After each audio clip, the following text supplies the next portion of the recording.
Goeiemôre almal, wat 'n wonderlike voorreg om op hierdie Vrydagoggend weer boodskap te kan deel. En dankie dat jy vanoggend bereid is om hierna te luister. In Filippense 4 vers 6 tot 7 skryf Paulus vir ons: Moet oor niks besorgd wees nie, maar maak in alles julle begeertes deur gebed en smeking en met danksegging aan God bekend. En die vrede van God wat alle verstand te bowe gaan, sal oor julle harte en gedagtes die wag hou in Christus Jesus. Het jy al gewonder waaroor kan ons bid? Paulus se antwoord is vanoggend vir ons baie duidelik. Hy sê oor alles.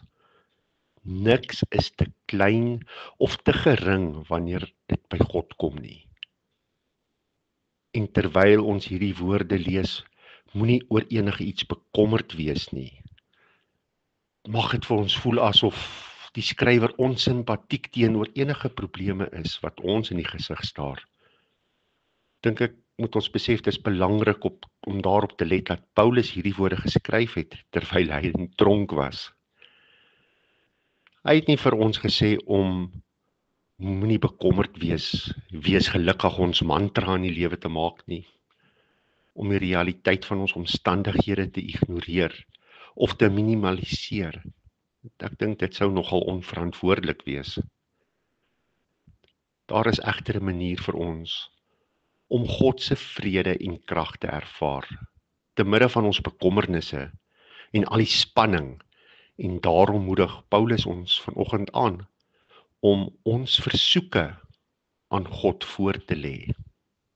Ja, God is aktief betrokke by die versorging van die hele heelal. Hy is betrokke by die belangrike kwessies van die wêreld.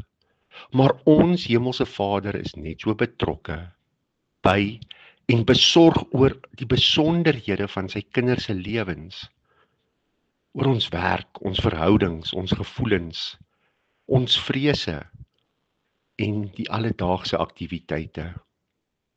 Geliefde, God sien jou, God ken jou en God gee werklik om vir jou. As iets vir jou saak maak, dan maak dit definitief vir God ook saak. So bid daaroor. Kom ons sluit die oë. Ons hemelse Vader, dankie dat U omgee om die voëls te voed en die lelies aan te trek. En dit is net 'n gedeelte van hoeveel U omgee vir die besonderhede van my lewe en die dinge op my hart. Vandag noem ek voor U die dinge wat my aandag vereis. Kom wys my asseblief U wysheid, U teenwoordigheid en U krag in hierdie gebed. Ek vra ook dat net soos U omgee vir die dinge wat vir my saak maak, U my aandag en liefde sal vorm teenoor dinge wat vir U saak maak.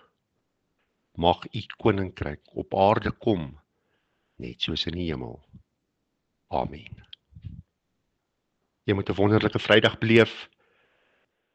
Hou die blinkkant bo en onthou, as dit vir God saak maak, is dit belangrik. Totsiens.